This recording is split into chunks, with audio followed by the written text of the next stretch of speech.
Picture this. You're telling your buddy Jake about your conservative trading approach. Dude, I only risk 2% per trade. I'm basically Warren Buffett with the scalping addiction. Jake nods approvingly. Your wife overhears and thinks you've finally grown a brain.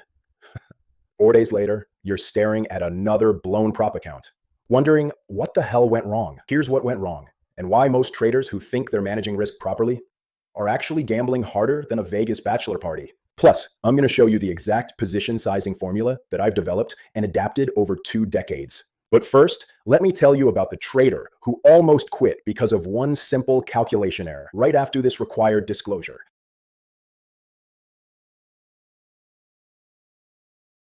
Look, I've been trading for 23 years. Started at a brick and mortar prop desk before online prop firms were a thing. There, risk management just meant make money and don't lose money. Well, I've done both. I've been fortunate enough to make hundreds of thousands trading. I've also watched traders with perfect strategies destroy themselves with garbage risk management.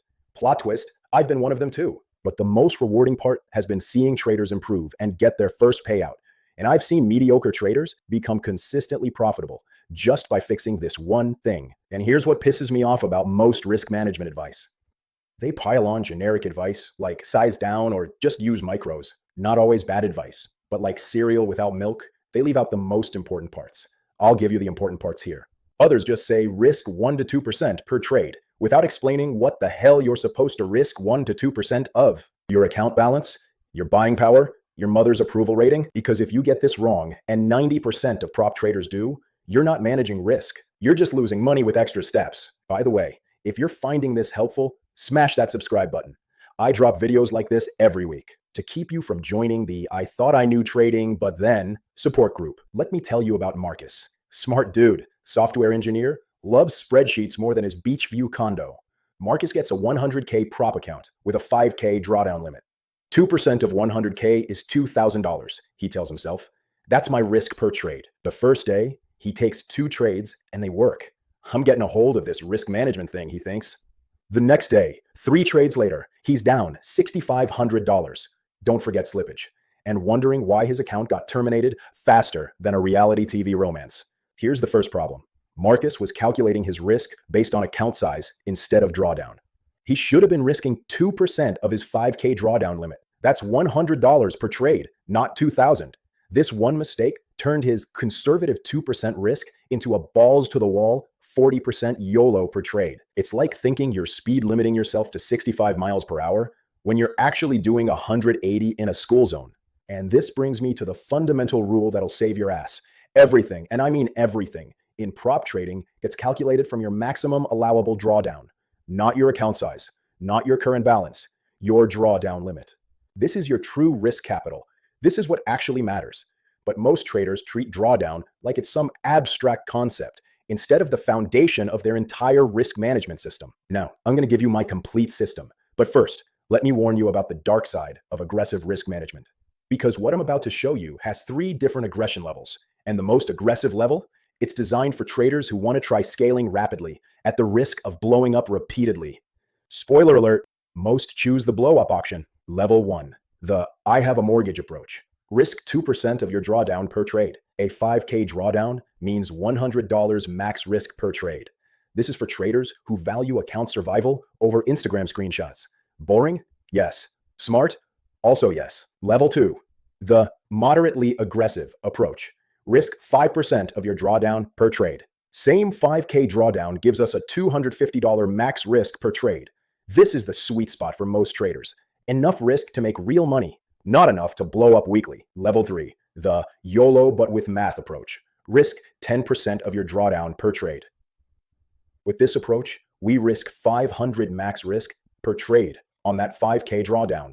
Now, level 3 is where things get spicy and stupid, but mostly spicy. This is for traders who want to grow accounts fast and don't mind a high probability of spectacular failure.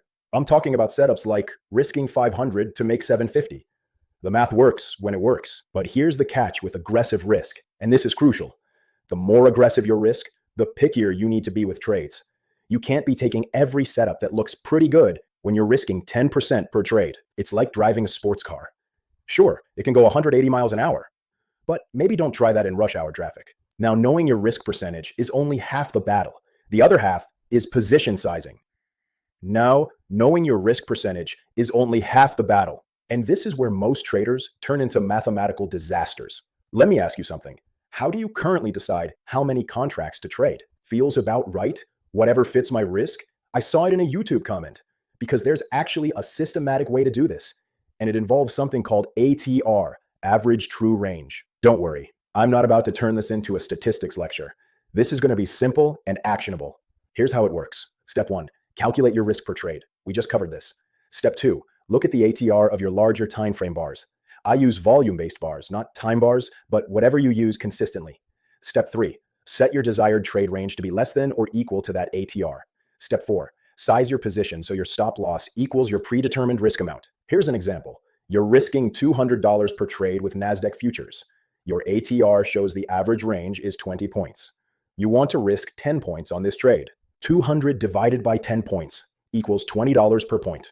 For NQ, that's exactly one E-mini contract. Or you could trade 10 micro contracts, MNQ, for the same exposure. What if your per trade risk is only $100, but you want to keep the same 10-point stop? Trade 5 micros instead. That cuts your risk to $100 while keeping your stop distance the same. Simple math. No guessing. No, this feels right nonsense. And here's where it gets interesting, and where most traders screw themselves. You need execution rules for your time frames. Because if you're sizing based on a 4-hour ATR and executing on 1-minute charts, you're going to have a bad time. The rule of thumb: the ATR of your execution time frame should be about 1/5 the ATR of your analysis time frame. For example, I might read a 1,000 contract volume bar chart with an ATR of 14 points and execute on a 100 with an ATR of 3 points. And here's the more important rule. Avoid setups where your large bars are more than 2 times your desired trade range, or where your small bars are more than half your desired range. Why? Because you don't want to trade a range that's multiples bigger than the points you're risking. It's too easy to get whipped out of good setups. You want to capture your profit in about 4 bars or less on your execution time frame, but that's more of a guideline than a hard rule. Now, what about daily risk management? Because per trade risk is just the beginning. You also need daily loss limits to prevent revenge trading yourself into poverty. Here's my daily risk structure. Conservative, 2% of drawdown max daily loss. Moderate, 10% of drawdown max daily loss.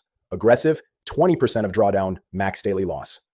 Using our 5K drawdown example, conservative, $100 daily max loss. Moderate, $500 daily max loss. Aggressive, $1,000 daily max loss. And here's the psychological trap most traders fall into. They hit their daily loss limit and think, just one more trade to get back to break even. That's not risk management. That's how you turn a $500 bad day into a $2,000 account ending disaster. The daily limit isn't a suggestion. It's a circuit breaker to prevent you from doing something permanently stupid while temporarily emotional. Now, here's the reality check most of you need to hear. If you're consistently blowing prop accounts, the problem isn't the prop firm. It's not manipulated markets. It's not bad luck. It's your risk management. And here's the fix. Cut everything in half. If you were risking 5% per trade, drop to 2.5%. If you are doing 10%, drop to 5%. Your ego will hate this, but I'll never make any money at 2.5%. You're not making money now, genius. You're making deposits to the prop firm's yacht fund. Better to make small, consistent profits than spectacular, consistent losses. And before you ask about prop firm position size limits, if you're following proper risk management, even at my most aggressive levels, you'll never come close to hitting position limits at any online prop firm. Speaking of online prop firms, if you want my current recommendations for end-of-day trailing drawdowns, how about TradeIfy? Their EOD accounts stay EOD in both evaluation and funded phases, which a lot of firms don't do. For static drawdowns, Blue Sky, they call them static growth accounts. And like TradeIfy, they keep the same rules after you're funded if you choose an EOD account. I recommend the 200K or 300K size. Now, here's my challenge for you. For the next week, track your actual risk per trade, not what you think you're risking, what percentage you're actually risking based on your drawdown. I guarantee half of you will discover you've been accidentally gambling instead of trading. And if you want the complete system we just covered in a clean PDF format, plus access to a free risk management calculator that'll handle all the position sizing formulas for you, check the description below. I've got links to both the PDF and the calculator down there. The calculator will do all the ATR math, position sizing, and risk calculations we covered, so you don't have to sit there with a napkin doing division like it's 1995. When you realize you've been accidentally risking 3 to 5 times more than you thought, don't thank me, but pay it forward by sharing the knowledge. If this video saved you from blowing another account, hit that like button and share it with that friend who's convinced the prop firms are out to get them. Trust me, the prop firms don't need to conspire against you. Your risk management is doing their work for them. Now stop watching YouTube and go calculate your actual risk percentages. And if you want to see exactly how I modify position sizes during market open and Fed announcement days, including why using your normal risk during the first 15 minutes of US session is financial suicide, that video's coming next week. Subscribe so you don't miss it. Your account balance will thank you.